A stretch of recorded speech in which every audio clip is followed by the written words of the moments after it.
Episode 3 की शुरुआत में हम लोग अब देखते हैं कि जिन्हो अपनी शैडो मोनार्क आर्मी की ताकत का ही यूज करके सभी मॉन्स्टर्स को हरा रहा होता है, जो देखकर जिन्हो काफी ज्यादा हैरान हो जाता है। और अब वो जिन्हो से पूछने लगता है कि आखिरकार ये सभी लोग कहाँ से आ गए। तो जिन्हो भी कहते हैं कि हाँ, तुम्हें पता नहीं है कि ये कहाँ से आए हैं। वो अब जिन्हो को बताता है कि ये सभी लोग मेरे स्किल्स का एक पार्ट है। इसके बाद अब जिन्हो सभी आर्मी से कहता है कि जाओ जाकर माइनिंग करो। और अब वो सभी लोग भी जाकर माइनिंग करने लगते हैं, जो देखकर जिन्हो अब काफी ज्यादा इमोशनल हो जाता है। और अब वो जिन्हो से कहता है कि कोई काम मेरे लिए भी छोड़ दो। ये सुनकर एक सोल्जर वहाँ पर आ जाता है और वो उससे थोड़ा बहुत स्टोन पकड़ा देता है। इसके बाद अब अगले सीन में हमें एक बोट को दिखाया जाता है जो कि पूरी तरह से टूट चुकी है। वहाँ पर हम लोग अब एक बंदे को देखते हैं जो कि एक काफी बड़े से बंदे से डर रहा होता है। वो बड़ा सा बंदा अब उस बंदे को देखकर कहता है कि डरो मत, ये जितने भी तुम्हारे साथी हैं वो बस बेहोश हुए हैं। वहीं पर वो वाला बंदा अब उस बंदे की बात ही नहीं समझ पाता है, क्योंकि वो बंदा इंग्लिश में बात करता है। तो वो बंदा भी अब अपनी इंग्लिश को थोड़ा बहुत यूज करता है। वो कहता है कि मैं एक इंसान हूँ और मैं घर जाना चाहता हूँ। अगले सीन में वापस से हम लोग जिन्हो और जिन्हो को देखते हैं जो कि अब पार्टी कर रहे होते हैं। जिन्हो अब उसे कहते हैं कि 19 रेड्स क्लियर हो गई है, बिल्कुल वैसे ही जैसे कि डील में था। अब आगे क्या करना है? जिस पर जिन्हो कहता है कि मुझे रिटन एग्जाम को पास करना पड़ेगा, जिससे मुझे गिल्ड मास्टर का लाइसेंस मिल जाएगा और फिर मैं अपने फादर के साथ नेगोशिएशन करनी शुरू कर दूंगा।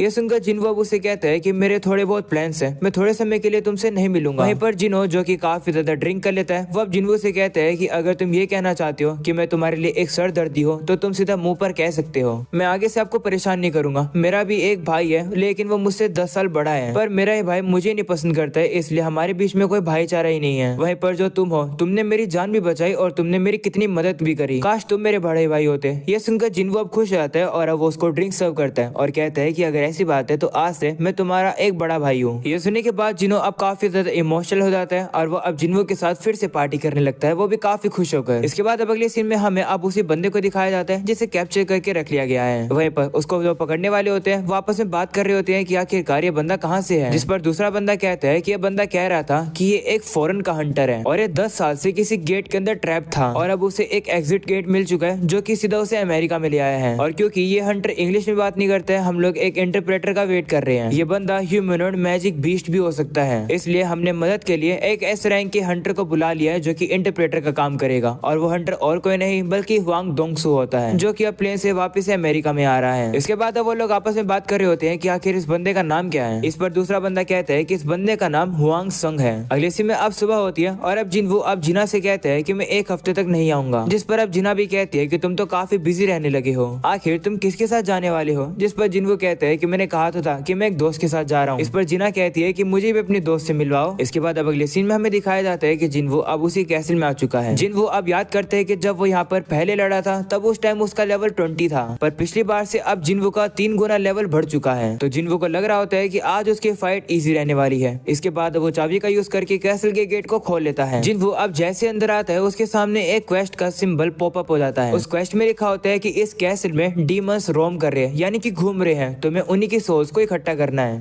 क्वेस्ट को कंप्लीट करने के लिए तुम्हें 10,000 डीमन सोल्स को कलेक्ट करना होगा। ये सुनकर जिन्हो काफी शौक हो जाता है कि यहाँ पर इतने सारे डीमंस हैं। जिन्हो अब अपने आप को कंट्रोल करता है और कहता है कि मेरा ऑब्जेक्टिव बिल्कुल साफ है, चाहे यहाँ पर कितने भी डीमंस हो, मुझे फर्क नहीं पड़ता, मैं इन सभी को हरा कर रहूंगा। अगले सीन में हम लोग अब जिन्हो को देखते हैं जो कि अब अपने फादर के पास आ चुका है। उसके फादर अब उसे कहते हैं, ओह तो तुम्हें गिल्ड के ऊपर कब्जा करना है, पर तुम्हें पता है ना कि तुम्हारा भाई ऑलरेडी गिल्ड के अंदर काम कर रहा है। जिस पर जिन्हो कहते हैं कि मेरे हिसाब से जो उसका प्लान है बाहर से किसी को लाना गिल्ड को चलाने के लिए, ये हमारी कंपनी के लिए काफी ज्यादा रिस्की है। ये सुनकर अब जिन्हो के फादर उसे कहते हैं कि तुम्हारे हंटर का नाम संग जिंगवो है ना, ये वही बंदा है ना जो कि डबल डंजन वाली रेड के अंदर था और जिन्हो वहाँ भी इन्वॉल्व था ना, जहाँ पर सर्वेलेंस टीम के एक हंटर का मर्डर हुआ था। तुमने आज तक जितनी भी रेड करी है जिन्हो उन सभी में था। और तो और उस दिन वो रेड गेट वाला इंसिडेंट भी हुआ था जहाँ पर जिन्हो ने ही बाकी के बचे सर्वाइवर्स को बचाया था। और तुम्हें गिल्ड मास्टर का जो लाइसेंस है वो भी तुम्हें जिन्हो की वजह से ही मिला है और तुम फिर भी चाहते हो कि मैं तुम्हें गिल्ड का मास्टर बना दूं। इस पर जिन्हो कहते हैं हाँ चाहे कुछ भी हो, मैं ही योजिन गिल्ड को चलाना चाहता हूँ। तब उसके फादर भी मान जाते हैं और कहते हैं ठीक है, हम तुम्हारा तरीका ट्राई करेंगे, पर एक शर्त है। मैंने सुना है कि हाल फिलहाल में व्हाइट टाइगर गिल्ड तैयारी कर रहा है जिन्हो को अपने गिल्ड में लाने की, पर मैं चाहता हूँ कि जिन्हो हमारी गिल्ड में रहे, क्या तुम ऐसा कर पाओगे। जिस पर जिन्हो कहते हैं कि हाँ मैं बिल्कुल करूंगा। इसके बाद वापस से अगले सीन में जिन्हो को दिखाया जाता है जो कि काफी सारे मॉन्स्टर्स को हरा देता है और वो उनकी शैडो को एक्सट्रैक्ट करने की कोशिश करता है, पर वो किसी कारण की वजह से इन्हें एक्सट्रैक्ट नहीं कर पाता है। इन सभी मॉन्स्टर्स को हराने के बाद जिनवू को अब दूसरे फ्लोर पर जाने की एंट्री परमिट भी मिल जाती है। वो देखकर जिनवू अब आगे बढ़ता है और कहता है कि ये डंजन सही में काफी ज्यादा बड़ा है, यहाँ पर तो सारी सिटी बनी हुई है, इस तरीके से चलना तो काफी ज्यादा मुश्किल है। ऐसा बोलने के बाद जिनवू अब उसी आइस बेयर वाले भालू के लीडर को बाहर निकाल लेता है और उस पर बैठ जाता है, जिससे कि वो भालू जिनवू को आगे काफी जल्दी से ले चले। पर तभी अचानक से जिनवू देखता है कि सामने तो अब और भी मॉन्स्टर्स आ चुके हैं। ये देखकर जिनवू परेशान हो जाता है, पर तभी वो जो भालू होता है वो बिना डरे आगे बढ़ता है और उन सभी को मॉन्स्टर्स को हराता हुआ आगे बढ़ रहा होता है, जो देखकर जिनवू काफी ज्यादा इंप्रेस होता है और अब वो उस भालू से कहता है कि आज से मैं तुम्हें टैंक बुलाऊंगा। इसके बाद अब अगले सीन में हमें चाहे को दिखाया जाता है, जो कि स्विमिंग करके बाहर निकलती है और अब सभी लड़कियां उसकी खूबसूरती को देखकर फ्लैट हो जाती हैं। वही चाहे अब याद करती है कि जब वो चोए के पास गई थी तो उसने उससे कहा था कि आखिर हम लोगों को बता क्यों नहीं रहे फ्लाइंग एंट्स के बारे में, हम लोगों से बात छुपा क्यों रहे। जिस पर चोए कहता है कि क्योंकि ऐसे ऑर्डर्स एसोसिएशन के हैं, उनका कहना ये है कि अगर लोगों को पता चल जाएगा तो लोग परेशान हो जाएंगे और डरने लगेंगे। चिंता मत करो, अभी के लिए हम लोग को अपनी ताकत बढ़ाने पर फोकस करना है और अपनी गिल्ड को एक काफी बड़ा बनाना है, यही हम लोगों की ड्यूटी है। अगले सीन में फिर से जिन्वू को दिखाया जाता है, जो कि और भी मॉन्स्टर्स को हराता है। वो अब कहता है कि जब मुझे की मिली थी तो मुझे लगा था कि ये डंजन एस रैंक का है, पर इन मॉन्स्टर्स की ताकत को देखकर लगता है कि ये सिर्फ एक बी रैंक का डंजन है। इस डंजन के अंदर काफी सारे फ्लोर हैं और आगे चलते चलते जितने मॉन्स्टर है वो धीरे धीरे करके ताकतवर होती रहती हैं, पर इन मॉन्स्टर्स को मारने के बाद ही मेरे को आगे जाने का मौका मिलेगा। जिन्वू अब कह रहा होता है कि मैं यहाँ पर काफी अच्छी प्रोग्रेस कर रहा हूँ। अगर ये कैसे भी ओरिजिनल टावर की तरह है तो इसका मतलब है कि इस डंजन के अंदर 100 फ्लोर्स हैं। पता नहीं, जब तक तो मैं इस डंजन के टॉप फ्लोर तक पहुंच जाऊंगा तब तक तो मैं काफी ताकतवर हो जाऊंगा। मेरे सप्लाईज पता नहीं कितने समय तक बचे रहेंगे और जिना से मैंने प्रॉमिस किया है कि मैं काफी जल्द वापस आऊंगा, पर इसे बैटल को करने में काफी ज्यादा टाइम लग रहा है। हम लोग अब देखते हैं कि देखते देखते अब जिन्वू 10,000 डीमंस की सोल को इकट्ठा कर लेता है। ऐसे करके जिन्वू आगे बढ़ता है और अब उसे एक बॉस दिखाई देता है, साथ में उस बॉस की आर्मी भी वहाँ पर होती है। ये देखने के बाद जिन्वू अपनी भी आर्मी को बाहर निकाल लेता है। उस बॉस मॉन्स्टर को देखकर जिन्वू को भी पता चल जाता है कि ये मॉन्स्टर काफी ज्यादा ताकतवर है। अगले सीन में हम लोग अब उसी हंटर को देखते हैं, जो कि अब बहन को आकर बताती है कि जिन्वू घर पे नहीं है। घर पे जिन्वू की सिर्फ बहन थी और उसकी बहन कही थी कि जिन्वू ट्रिप पर गया है, हम लोग इतनी दूर फालतू में ही आए। वहीं पर अब बहन कहते हैं कि रिसेंटली कोई भी रिकॉर्ड नहीं देखे गए हैं कि जिन्वू ने कोई भी रेड्स के अंदर पार्टिसिपेट ही नहीं किया, उसने कंट्री भी नहीं छोड़ी है, उसकी लास्ट लोकेशन सिटी के मिडिल में आ रही थी। ये सुनकर वो लड़की हैरान हो जाती है और कहती है कि ये सब तुम्हें कैसे पता चला, जिस पर आहन कहते हैं कि ये तो मेरी जॉब का एक हिस्सा है। वैसे आखिरकार जिन्वू है कहाँ पर। अगले सीन में वापस से जिन्वू को ही दिखाया जाता है, जो कि अब कहते हैं कि इस बड़े से बॉस को मैं हराऊंगा और तुम सभी लोग इन छोटे छोटे लोगों को हरा दो। तो वो सभी लोग भी अब मान जाते हैं और वो सभी लोग अब जाकर उन्हीं छोटे लोगों से लड़ने लगते हैं और अभी फाइट शुरू हो जाती है, जहाँ पर जिन्वू अब कह रहा होता है कि मेरे पास ज्यादा पॉइंट्स हैं, इसलिए मैं ज्यादा से ज्यादा सोल्जर्स को समन कर पाऊंगा और उन्हें मेंटेन रखने में मेरे पास मैजिकल पावर है। अब क्वेश्चन ये उठता है कि ये जो मोटा सा बॉस है ये उठ भी पाएगा। जिन्वू अब जैसे ये बात सोचता है, हम लोग अब देखते हैं कि वो जो बॉस होता है वो अब काफी तेज स्पीड में आगे आ जाता है और हमला कर देता है, जो देखकर जिन्वू भी गुस्से में आ जाता है और कहता है कि आखिरकार तुम्हें क्या कर रहे हो। ऐसा बोलने के बाद जिन्वू अब उस बॉस को काफी जोर से मुक्का मार देता है, जिसकी वजह से वो जो बॉस होता है वो अब काफी दूर जाके गिरता है, जो देखकर जिन्वू भी हैरान हो जाता है और कहते हैं कि क्या मैंने अपनी ताकत कुछ ज्यादा ही यूज कर दी। पर तभी हम लोग अब देखते हैं कि वो बॉस अब फिर से खड़ा हो जाता है और अब वो काफी तेज स्पीड में जिन्वू की तरफ दौड़ कर आ रहा होता है। ये देखकर जिन्वू थोड़ा सा घबरा जाता है और अब वो आयरन की शील्ड मांग लेता है, तो आयरन भी अब अपनी शील्ड को जिन्वू को पकड़ा देता है। इसके बाद अब जिन्वू आयरन की शील्ड का यूज करके उस बॉस के हमले से बच रहा होता है। वहीं पर अब वो बॉस काफी सारे हमले करने लगता है। जिन्वू को भी अब उसके अटैक्स को रोकने में काफी मुश्किल हो रही होती है। जिन्वू अब हमला करने के लिए एक मौके का वेट कर रहा होता है और अब जैसे जिन्वू को मौका मिलता है, जिन्वू अब एक छलांग लगाकर सीधा उसके ऊपर हमला करने के लिए आता है। जिन्वू हमला करने वाला होता है, पर तभी वो बॉस अब उसे देख लेता है और हमला कर देता है। इस चीज को अब जिन्वू भी नोटिस कर लेता है और वो जल्दी से उसके अटैक से बच जाता है। जिन्वू अब थोड़ा सा साइड में आ जाता है। वो कहता है कि क्या ये बॉस मेरे सारे मूव्स को प्रेडिक्ट कर रहा है। जिन्वू को अब एक आइडिया आ जाता है और वो वहाँ से भागने लगता है और अब वो बॉस भी उसका पीछा करता है। हम लोग अब देखते हैं कि अब उस बॉस का ध्यान जिन्वू के ऊपर ही होता है। इसकी वजह से अब वो जो बॉस होता है वो एक बिल्डिंग में जाकर टकरा जाता है और जिन्वू का भी यही प्लान होता है। जिन्वू को अब एक हमला करने का मौका मिल जाता है। इस मौके का यूज करके जिन्वू अब उस बॉस के ऊपर हमला करता है और अब वो उसे खत्म कर देता है। इस वजह से जिन्वू का अब अच्छा खासा लेवल अप हो जाता है और अब जिन्वू को एक आइटम मिलता है जिसका नाम होता है वर्ल्ड ट्री फ्रेगमेंट। अगले सीन में हम लोग दोंगसू को देखते हैं, जो कि अब संग के पास पहुंच जाता है और कहते हैं कि ये लोग कह रहे हैं कि तुम एक मैजिक बीस्ट हो जो कि बात कर सकता है। तो संग कहते हैं कि नहीं, मैं एक इंसान हूँ, अगर तुम्हें प्रूफ चाहिए तो मैं अपना डीएनए टेस्ट दे दूंगा। जो संग को दोंगसू कहते हैं कि चुप हो जाओ, मैं तुम्हारी आवाज नहीं सुनना चाहता हूँ। वैसे भी मुझे गुस्सा आ रहा है क्योंकि मेरा मजा किरकिरा कर दिया तुमने। इसके बाद दोंगसू रिपोर्ट को पढ़ रहा होता है, तभी संग उससे कहता है कि क्या मैं तुमसे कुछ पूछ सकता हूँ, जिस पर दोंगसू कहता है चुप हो जाओ। पर संग अब उसे कहने लगता है, तो अब उसे कहता है कि ह्यूमैनिटी को गेट्स और मैजिक बीस्ट के बारे में कितना पता चला है। ये सुनकर दोंगसू कंफ्यूज हो जाता है और कहते हैं कि तुम क्या कहना चाह रहे हो? तो अब संग कहता है कि जो डंजन्स, गेट और बीस्ट है वो तो कुछ भी नहीं है। एक ऐसी ताकत जो कि अल्टीमेट तबाही ला सकती है, वो चीज अवेकन हो चुकी है। मुझे ज्यादा तो उसके बारे में नहीं पता है, पर मैं उस कैटास्ट्रॉफी यानी कि उस तबाही को रोकना चाहता हूँ। यही मेरा गोल है। ये सुनकर दोंगसू कहते हैं कि अपनी बातों को बंद करो, तुम्हें पता है ना कि इस दुनिया के अंदर कितने सारे हंटर्स हैं, वो अपने आप ही अकेले संभाल लेंगे। जिस पर संग कहता है कि नंबर्स काम नहीं आएंगे, क्योंकि खतरा ही कुछ ज्यादा बड़ा है। उन हंटर्स को ही डिवावर कर लिया जाएगा और हमारे खिलाफ यूज कर लिया जाएगा। ये सब सुनकर दोंगसू उसे कहते हैं कि काफी अजीब बात है कि तुम्हारा तो एक नाम भी है, साथ में तुम्हारी एक वाइफ भी है और 2 बच्चे भी हैं। दोंगसू अब उसकी रिपोर्ट को पढ़ता है और कहता है कि क्या तुम्हें अपने बच्चे का नाम याद है? तो वो कहते हैं हाँ, मेरे बच्चे का नाम जिनवू है। इसका मतलब है कि ये जिनवू का पापा है। वो अब दोंगसू से कहता है कि तुम इतने खतरनाक तरीके से मुझे क्यों देख रहे हो? जिस पर दोंगसू कहते हैं कि मैं तुम्हारे क्वेश्चंस का जवाब नहीं दूंगा, पर मैं तुम्हें इतना बता सकता हूँ कि तुम्हारा बेटा मारा जा चुका है। अगर तुम्हें उससे कुछ कहना है तो तुम भी मर जाओ और जाकर उससे मिल लो। ऐसा बोलने के बाद अब दोंगसू उससे लड़ने के लिए तैयार हो जाता है। वहीं पर जिनवू के फादर भी लड़ने के लिए तैयार हो जाते हैं। अलिसी में वापस हम लोग अब जिनवू को देखते हैं, जो कि फिर से काफी सारे मॉन्स्टर्स को मार के आगे बढ़ता है। वहीं जिनवू ये सब चीजों को रियलाइज करता है कि आज की फाइट उसके लिए काफी ज्यादा इजी है। वो अब कहने लगता है कि मुझे पता नहीं था कि मेरी आर्मी इतनी ज्यादा ताकतवर है कि अनडेड भी मुझसे डर रहे हैं। ऐसा बोलने के बाद जिनवू अब काफी तेजी से जाता है और अनडेड किंग को भी मार देता है। इस वजह से जिनवू का अब काफी अच्छा खासा लेवल अप हो जाता है। इसके बाद अब अगले सीन में हमें दोंगसुक और जिनवू के फादर की फाइट की एंडिंग दिखाई जाती है। उन लोग की फाइट की वजह से काफी ज्यादा तबाही मच चुकी है। वो देखकर अब एक बंदा कहते हैं कि मैंने सुना था कि जब एस रैंक के हंटर्स आपस में लड़ते हैं तब काफी तबाही हो जाती है, पर ये तबाही तो उससे भी ज्यादा खतरनाक थी।